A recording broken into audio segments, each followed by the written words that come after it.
de la non-existence des dinosaures. Les dinosaures, encore un dogme de la science qui amuse petits et grands. Pourquoi un dogme ? Car comme pour toutes les inventions de la science moderne, il est impossible de remettre officiellement en question l'existence de ces grandes créatures qui ont parcouru notre Terre il y a, paraît-il, 240 millions d'années. Comment ça, remettre en question le T-Rex, le sympathique brontosaure ? Pourtant, ils sont tous présents dans les livres d'école, juste après la photo d'une Terre bien sphérique. Une photo vraiment ? Mais c'est un autre sujet qui sera traité sous peu. Cependant, le chercheur sceptique et curieux trouvera quelques coïncidences qui relèvent plus de la fourberie et de la manipulation que du heureux hasard. Récapitulons. En 1842, Sir Richard Owen de la Royal Society, prestigieuse académie des sciences de Londres, définit de manière complètement extrapolée l'existence, il y a des centaines de millions d'années, de grands sauriens reptiles qu'il nomma dinosaurs, qui traduit du grec signifie terrible reptile. Et ceci sans aucun indice ou fifrelin de preuve. Car en effet, en 1842, aucun fossile ou indice n'avait jamais été retrouvé par qui que ce soit sur Terre. Il y avait bien de grandes dents trouvées par Gideon Mantell en 1822, mais la communauté scientifique estimait qu'elles avaient appartenu à des rhinocéros, tandis que Gideon, lui, décida qu'elles avaient dû appartenir à un iguane, mais 20 fois plus grand que la normale. Comme pour les dinosaures, on ne peut inventer un animal inconnu et définir sa taille, son apparence et son poids seulement à partir d'une seule dent. Sir Richard Owen estimait qu'il était plus que logique que ces créatures eussent existé. Fait remarquable, toute la communauté scientifique occidentale de cette époque accepta cette idée dans son ensemble. La première preuve ne fut découverte que 12 ans plus tard, en 1854, par Ferdinand van de Veer Heyden. Quelques dents non attribuables à des animaux connus. Ce qui en soi représente un miracle. D'abord, on extrapole sans aucun indice ou preuve l'existence de ces créatures. Puis, une fois l'idée acceptée, on trouve par hasard une preuve, alors que jamais auparavant, aucune population, groupe indigène ou autre, n'avait jamais trouvé un os, une dent géante ou un fossile qui aurait pu prouver l'existence de ces grandes créatures. Les coïncidences ne font que commencer, car cette période est tout à fait remarquable quant aux découvertes majeures de la science. Jugez plutôt. En 1781, un dénommé Erasmus Darwin élabore la théorie de l'évolution. Oui, parce que malgré ce qu'affirme la science, cela ne reste qu'une hypothèse transformée en dogme. Elle n'est toujours pas prouvée. Les élites dirigeantes durent alors estimer que le peuple n'était pas encore prêt à accepter cette théorie qui détruisait le mysticisme du créationnisme chrétien largement accepté à cette époque. C'est le petit-fils d'Erasmus, Charles Darwin, qui, en 1859, plus de 87 ans après, publia la thèse de son grand-père, révisée et augmentée, soit quelques années après la découverte de preuves de l'existence des dinosaures. La société s'enflammait pour ces grandes créatures et la théorie de l'évolution s'imposa tout naturellement, en cela aidée par une manipulation médiatique. Autre fait troublant, et qui aida à accepter la théorie de l'évolution, c'est qu'en 1856, donc en plein boom dinosaurien, et 3 ans seulement avant la publication de la théorie de Darwin, que l'on trouva par hasard dans la grotte de Feldhofer, en Allemagne, des ossements et un fragment de crâne qui servirent de preuve pour attester de l'existence de l'homme préhistorique. Le plus beau, la grotte de Feldhofer est située dans la vallée de Néandertal, qui signifie littéralement « vallée de l'homme nouveau ». C'est beau quand même toutes ces coïncidences. Oui, car en moins de 20 ans, 3 découvertes majeures de l'histoire de l'homme et de la Terre virent le jour. Tout d'abord, l'extrapolation puis la découverte des dinosaures. Ensuite, la découverte et la supputation de l'homme préhistorique. Puis la théorie de l'évolution qui vient appuyer ces découvertes. Ce qui est tout à fait remarquable du point de vue du timing. La théorie qui vient expliquer les récentes découvertes, ou plutôt inventions, car en archéologie on utilise le terme d'inventeur pour parler de celui qui découvre.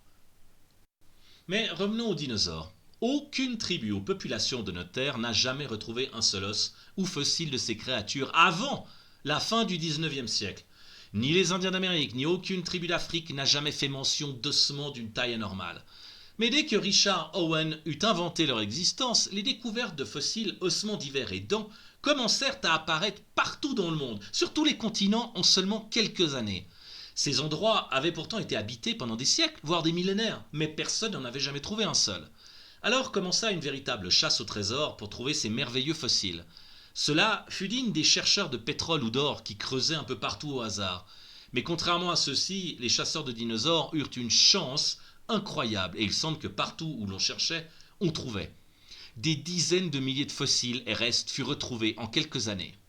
Une véritable course acharnée se tint entre chasseurs de fossiles au nord du continent américain entre 1870 et 1880. Des aventures dignes des meilleurs romans virent le jour. Amitié, trahison, corruption, vol, assassinat. Les deux plus grands rivaux de cette chasse furent Edward Cope et Othniel Marsh. Ce dernier assuma la découverte de plus de 500 espèces d'animaux inconnus, dont 80 espèces de dinosaures. Quant à Cope, il n'en découvrit que 56. Sur les 136 dinosaures découverts par ces deux hommes, seuls 32 furent légitimés par les scientifiques de l'époque. Les 104 autres furent déclarés faux, de pathétiques falsifications fabriquées à la hâte par nos deux hommes pour prendre le pas l'un sur l'autre. Leur lutte ne finit que par leur mort, à seulement 2 ans d'écart d'ailleurs, l'un de l'autre. Un autre grand chasseur de fossiles fut l'Argentin Florentino Ameghino, qui retrouva plus de 6000 fossiles à la fin du XIXe siècle. C'est fou comme cette fin de siècle, en moins de 20 ans, des réserves entières de dizaines de milliers de fossiles refirent surface. Un autre exemple, l'américain Earl Douglas, qui en l'espace de 13 ans, entre 1909 et 1924, envoya plus de 700 000 tonnes de fossiles au Carnegie Museum. Mais cela ne s'arrêta pas là. En 1997, le docteur Louis Chappé découvrit en Patagonie plus de 1000 œufs de dinosaures fossilisés. On nous refait le coup du cimetière des éléphants, qui n'était qu'un mythe par ailleurs, admis par les scientifiques qui s'étaient emballés un peu à l'histoire de Jules Verne. Même Spielberg n'avait pas osé inventer tout ça pour son Jurassic Park. On est quand même en droit de se poser de légitimes questions quant à ces quantités de matériel retrouvé, car cela défie les lois des probabilités. Surtout quand on sait que jamais auparavant un seul homme n'avait trouvé ne fût-ce qu'un seul os. La machine marketing s'était mise en route. On retrouvera ces mêmes luttes, rivalités, chasses et coïncidences en Égypte, avec les tombeaux et les momies. Là aussi, il y a beaucoup à dire. Ce qui est fantastique, c'est que, contrairement aux manuscrits perdus qui ont une fâcheuse tendance à être découverts par des enfants jouant dans des grottes, ou des cavernes à l'art pariétal découvertes fortuitement par des spéléologues, les fossiles et os de dinosaures sont toujours mis au grand jour par des spécialistes, des paléontologues, qui justement les cherchent.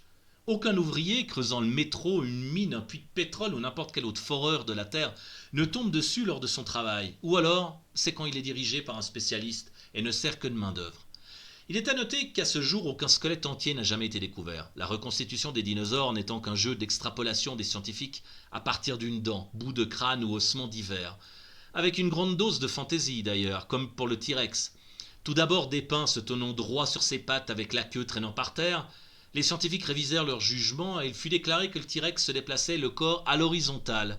Puis, il y a quelques années, il fut analysé que notre ami, le T-Rex, ne pouvait même pas courir. Bref, le problème est le suivant. Les supputations des paléontologues peu sérieux qui inventent des animaux en constituant et non en reconstituant des puzzles squelettes géants ne résistent pas aux tests technologiques faits sur ordinateur à l'aide de modèles physiques. Le ridicule arrive à son apogée avec le brontosaure, qui n'est qu'une invention, aveu fait par les paléontologues eux-mêmes. Ce sympathique dinosaure ne fut qu'un mélange de 2 spécimens. Mais le mal était fait, tout le monde y a cru, et les médias, musées, films entretiennent ces mythes sous l'excuse de ne pas détruire les illusions des ch'tis enfants. Par contre, leur mentir ne pose pas de problème moral. D'ailleurs, on entretient beaucoup de mensonges envers les enfants, on en reparlera plus tard. Le prestigieux National Geographic, lui aussi, se fait pincer en flagrant délit de faux. Il présenta au monde entier dans un numéro spécial la preuve ultime que tout le monde attendait, le chaînon manquant entre les dinosaures et les oiseaux. Mais il s'avéra que ce n'était qu'une fabrication, mélange de plusieurs animaux, fabriqués par 2 fermiers chinois. Le National Geographic dut se rétracter dans la plus grande honte. Cela donne quand même une bonne idée du sérieux de ces grands journalistes universitaires scientifiques aux dogmes inaccessibles. Le Saint Graal qui représente le chaînon manquant entre l'homme et le singe aussi a posé de sérieux problèmes de faux. Les adhérents à cette farfelue hypothèse qu'est l'évolution singe-homme ont tellement hâte de la prouver une bonne fois pour toutes que l'on n'est pas au bout de notre amusement.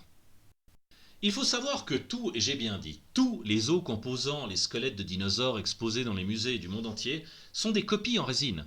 Officiellement, on cache les vrais dans les sous-sols des musées afin de préserver ces précieux trésors de la lumière, de l'air et des dégâts éventuels occasionnés par des touristes béats venus admirer ces créatures qui, si elles n'étaient pas de taille gigantesque, n'intéresseraient absolument personne. Mais alors, qui les fabrique, me direz-vous? Eh bien, il existe un grand nombre d'artisans extrêmement habiles qui œuvrent dans le monde de manière tout à fait officielle, payés pour fabriquer des faux aussi vrais que les originaux, faisant d'eux des faussaires officiels et légitimes. Ces artisans en France, par exemple, travaillent à l'atelier de moulage du Louvre et sont passés maîtres dans l'art de la copie d'œuvres d'art et sont donc autorisés sur demande spéciale des musées à fabriquer des copies. Hors de France, la plus grande usine de copie d'os, d'œufs, de dents et autres morceaux de dinosaures est en Chine. Le cliché réducteur qui nomme les Chinois copieurs de tout ne leur rend pas justice. Il est vrai qu'ils copient énormément, mais simplement parce que le monde entier leur demande de fabriquer à peu près tout ce qui se vend dans nos magasins. Les Chinois, à force de fabriquer tout pour tout le monde, ont développé un savoir-faire hallucinant. Ils maîtrisent la fabrication de copies architecturales, comme le Sphinx par exemple, pour les besoins d'un film ou d'un documentaire, une reproduction de grandeur nature, ou des tableaux, qui se revendent ensuite comme des copies françaises aux touristes à Paris. Les Chinois possèdent actuellement des musées gigantesques abritant des milliers de dinosaures. Je pense que tout le monde fait des faux, c'est très plausible. La méthode mise au point est très simple. Des fossiles ou restes sont fabriqués, puis mis sous terre par des paléontologues peu scrupuleux, puis découverts à la grande joie de ces derniers. Comme au Japon par exemple, où ce fameux paléontologue Shinichi Fujimura, surnommé la main de Dieu, dû à l'importance de ses découvertes, pris sur le fait en train d'enfouir des fossiles. Il aura entretenu ce mensonge pendant plus de 20 ans. Si on a pu tricher sur des tombeaux, des fossiles, des momies, on peut accepter que l'on ait triché sur les dinosaures, qui sont en plus les plus difficiles à avaler. Le marché du faux dans l'art, l'histoire et l'archéologie existent depuis la fin du XIXe siècle. Oui, encore cette époque, il s'est passé beaucoup de choses à la fin du XIXe siècle. Et entre les dinosaures, l'homme préhistorique et les momies, tombeaux et artefacts égyptiens, ce marché est devenu plus que lucratif et très protégé. Tant qu'il y aura des gogo collectionneurs prêts à payer cher pour des restes d'une ancienne civilisation, les faussaires continueront leurs méfaits. Les dinosaures n'ont jamais existé, aucun fossile ne peut être donc découvert. Cette invention n'a servi au départ que pour commencer un mensonge sur le passé de l'homme, inventer ce qui n'existe pas, lui créer un passé, comme l'implantation de souvenirs chez les clones de Blade Runner, le film de Ridley Scott 1982. Le mensonge des dinosaures a posé les bases, l'homme préhistorique, quelques années après, l'a alimenté, puis la théorie de l'évolution l'a scellé. Remplacer le créationnisme par l'évolution a servi à réduire définitivement l'homme dans un rôle d'animal, à peine évolué. Tout est invention pour que l'homme ou qu'il regarde voit quelque chose. On a créé des animaux gigantesques pour faire rêver, qui ont laissé des restes dans la terre, un passé de singe pour rabaisser, un futur utopique basé sur le transhumanisme et un espace explorable. Comme pour les religions et mouvements spirituels, il y en a pour tous les goûts. En conclusion, les dinosaures, comme la conquête spatiale, ne sont que des inventions franc-maçonnes, entretenues par les médias et le cinéma, d'ailleurs aux mains des mêmes organisations, et qui fournissent un revenu gargantuesque aux divers pays et ou entreprises. La NASA a un budget de 51 milliards de dollars par année. Un squelette recomposé peut se vendre jusqu'à 10 millions de dollars. Ça laisse rêveur.